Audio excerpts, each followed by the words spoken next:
Hello everyone, watch this review here where they look at Poison Ivy from the DC Universe Signature Collection, which is basically Matty Collector's sort of online exclusive imprint of their DC Universe brands, like the DC Universe Classics, All-Stars, Batman Unlimited, so forth. This is the first figure I picked up from the Signature Collection because, and I'm going to be completely honest right here, the Signature Collection is a colossal ripoff. Now, many reasons. First of all, the general figures when they were going to retail were 16 bucks each. Now they're up to 18. That's if you don't buy into the club, which, I mean, come on, how many people want to buy into the club and sort of be stuck picking up a lot of characters that, nobody really wants or cares about? I mean, I'm sure there are probably like a handful of fans for some of them, but and that's sort of general downside to the club collection. You have to be really hardcore into stuff. Otherwise, it's, yeah. But the sort of other bigger issue is the also get stuck paying shipping, and because they release them on a monthly basis, you're paying. In my case, it's $8.70, which is a lot for shipping and handling, especially for an item this size. Generally, I think I only pay maybe $6 for a lot of items like this. Yeah.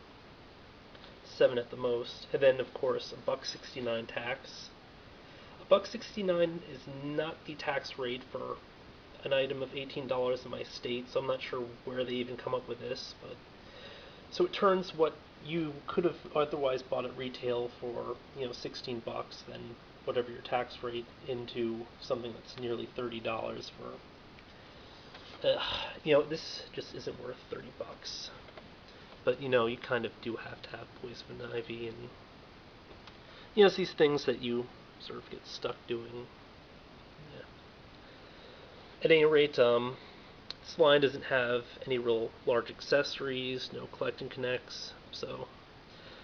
And also, my other bigger objection to this line is it keeps getting all these characters that are really big name characters who should really be in the other lines. I mean, when they came out with the Signature Collection, they're sort of justifying as like characters who wouldn't appear in retail otherwise, but why wouldn't Poison Ivy appear in retail?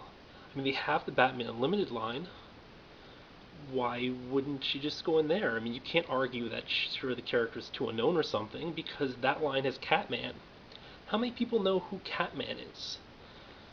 I mean, you'd have to be sort of more hardcore into comics and stuff, because he hasn't even really appeared in any of the cartoons. I think he might have been like 1 or 2 episodes of Batman Brave and the Bold, maybe, but I mean, Poison Ivy, on the other hand, she's been in numerous Batman video games, probably about all of them. She's been in most of the Batman cartoons. She's been in a Batman movie. How many movies has Catman been in? I can't think of any. But yeah, just general rants about the Signature Collection aside, let's finally get her open and take a closer look at the figure that was really long overdue. And oh look, they still are using the rubber bands in these. That's kind of a strike too, isn't it? Thankfully, there doesn't seem to be any real warpage in her arms from that rubber band, which really sucked, but just looking at this figure, there is one other issue with my copy, and that's the leg doesn't seem to go all the way in on the, I guess, left side here. And it's sort of popping at the joint. It almost looks like it's too long, doesn't it? I don't know, let me know what you think. It might be just a defect unique to mine, but I'm going to have to go back and watch some other videos and stuff to sort of get an idea here. Other than that, she does seem to use the sort of modern sensibilities for female figures. They really should include a stand. It's the least they could do. If you recall, originally when their DC Universe Classics line was coming out, we were getting the sort of waist movement and the ab crunch, which honestly looks ugly on female figures, but then starting with the Star Sapphires, we began to see sort of torso joint, which again makes the sort of general sculpt look a lot nicer. So I am happy to see that, even if it does mean that she's not going to have nearly as much movement. Now this is my second Poison Ivy ever. I don't think I've had a figure prior to the Batman version. So this was sort of the placeholder in my collection for this, so I am happy to get a more traditional looking character. Now in terms of detail, the most visible aspect is this crazy green skin color she has. It doesn't photograph well at all. If you saw the sort of Maddie display photos, she looks all kinds of different colors in them. It's got this sort of luminous quality. It's kind of crazy really, but the sort of general issue is, and I think you'll be able to spot this right away, the limbs are kind of cast in this color plastic, but looks like they just painted a sort of shade similar to it for the upper torso, which honestly doesn't look nearly as nice. I don't know, maybe it's just an issue that bothers me. I don't know, just let me know what you think. Beyond that, she has really awesome looking hair.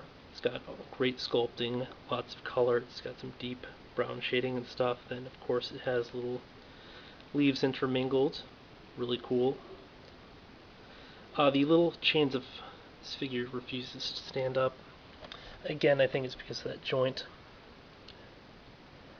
But the little strands of ivy can be removed from her vines, whatever you choose to call them. Can be removed from her limbs. You can sort of switch them if you want. Granted, the leg ones will only really fit in the legs. But I imagine you can probably just stick both the arm ones onto one arm just to make it look like a crazy long one, like if she's trying to ensnare somebody with ivy. I don't know. I imagine I probably will leave the things on. It's sort of a cool display option, although given the fact that they're sort of a twist, loose thing to fit on, they won't fit all that tightly. I'm not sure if it bothers me or not, because vines can sort of be however they are, so it does give some, I guess, options for display. The face sculpt, one of the best in the line. It's not so much the face itself, but just the general eyes and expression here. She's got this really crazy look on her eyes. It's just this sort of intense, I don't know, it looks almost like a disdain, maybe. Where a lot of them just sort of look like they're kind of stoned or something. I mean, generally the female faces are just okay. This one is a lot better than okay. Now, what's kind of weird, or at least strikes me as being a little weird, is the bust size. I'm kind of accustomed to seeing Poison Ivy with a much larger set. You can go back to the artwork here. And I guess in terms of the artwork to this, maybe they're sort of in proportion, but yeah. Generally speaking, I am a fan of the more bosomy Poison Ivy. The other sort of weird thing is when you go back to display it, they have a wildly different outfit, sort of. It has vines running all along the costume, as opposed to this version, which is just sort of flat with the vines trimming the outsides. And then, of course, there's a lot more detail in terms of vines, whereas this one's just sort of awkwardly clumped. It also would have been really neat if they had included a larger plant accessory with her. And really, given the additional costs and stuff, and putting her in this line instead of the Batman Limited like they should have, they really could have done something like that as a little nice extra. But hey, whatever. Also, if you look at the expression here, it's really more of an alluring expression, or more of an upbeat one at least, not quite alluring. This is more of an angry expression. So it's kind of interesting.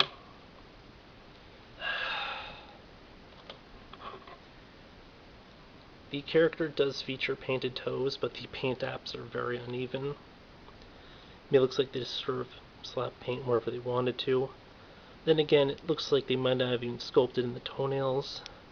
It's sort of hard to tell, so I don't know, maybe that's kind of whatever. In terms of general height, here's a Batman figure. It's the Wave 10 from the Empirix wave. So, I don't know, she seems like she's almost the teen height as opposed to the full size. I'm not sure if that's comic accurate or what have you. Of course, when I'm comparing her to Wonder Woman would probably be a bit taller given that she's an Amazon, but, hold on a second. Alright, for a second I thought she might have been using the teen height, which I guess in some levels she kind of is, because she's roughly the same height as Cheetah, and Cheetah is the same height as the Wonder Girl, the Donna Troy, so definitely a sort of shorter female figure as opposed to even, say, Zatanna, and of course Black Canary, because Black Canary uses the same mold. But I think they generally have been sort of scaling the female characters down a bit, so that is kind of acceptable. I can't recall how tall she is generally, although I remember her being vaguely around Batman's height. Yeah. At any rate, in terms of articulation, pretty much a standard female figure. You get the head movement. She actually does have a bit of up and down, but with the hair, not really going to stay. Plus, when you see the hair from behind, kind of, or I guess it's technically be from in front, it does look kind of funky that way. Ball jointed shoulders, kind of stiff motion. Bicep rotation, single pin at elbow, rotation at wrist, torso joint, which is just for show. I don't know, the other videos that somebody else had their Poison Ivy, I can't remember, for displaying it, and at least they seem to have some range of movement, but I don't seem to get any forward, back, or side motion on this, which is kind of weird, so your mileage may vary.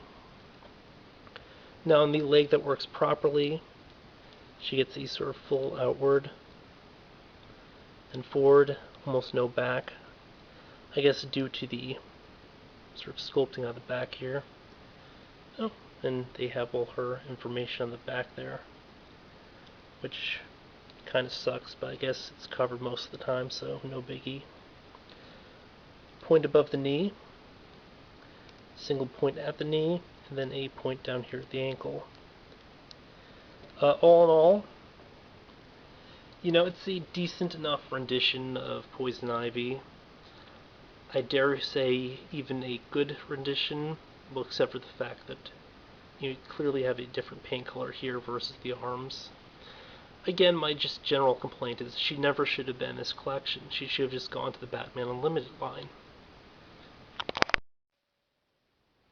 I mean, she's definitely an essential Batman character, and putting her at retail would sort of give her a wider range for people who don't necessarily buy the stuff online. And I mean, most people would have just picked her up at retail, which makes the decision to include her in this set rather baffling.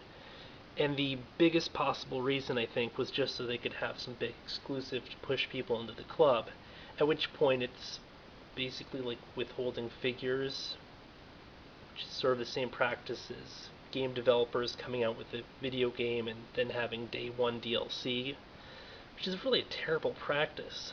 So, at best, the existence of this line has sort of shafted fans of the character to sort of go online to pay for it, as opposed to just being able to pick her up at retail, because inevitably this character would have, should have, and honestly should have actually appeared in the general lines a lot earlier than this. I mean, I'm surprised that she didn't even pop up in the DC Superheroes line, because they had one wave Batman, one wave Superman at a time. They could have easily tossed her in there as well. So, it's just a general messed up situation. I hate what Matty Collector's sort of done with this club, in terms of just not offering just any genuine value. I mean, if they had sort of kept the prices like back to the old 13, which I wasn't terribly fond of. at least that would sort of be understandable because that would offset their outrageous shipping costs, which again are way too high, probably because they fulfill out of Canada. I think they're still fulfilling out of Canada. And just the general issues thereof. But on her own, definitely a good figure, something worth picking up. It's just that all this extra crap kind of gets in the way, and on the day of the sale, I think she sold out pretty quickly. I picked her up right around noon. Took me like 15 minutes to even get this sort of page running and stuff. Just due to the server traffic. It might have taken me 20 minutes to complete the order. When I checked back that afternoon at around 3, I think, she'd already sold out, so, it definitely demonstrates that the character is massively popular. But yeah, this has been a look at Poison Ivy and a lot of rants about Maddie Collector's sort of policies and various garbage with their online service.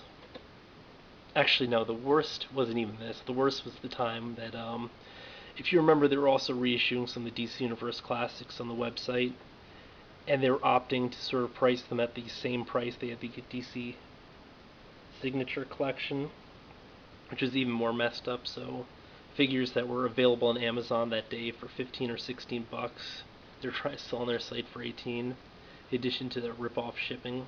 Oh god. Yeah. But until next time, folks.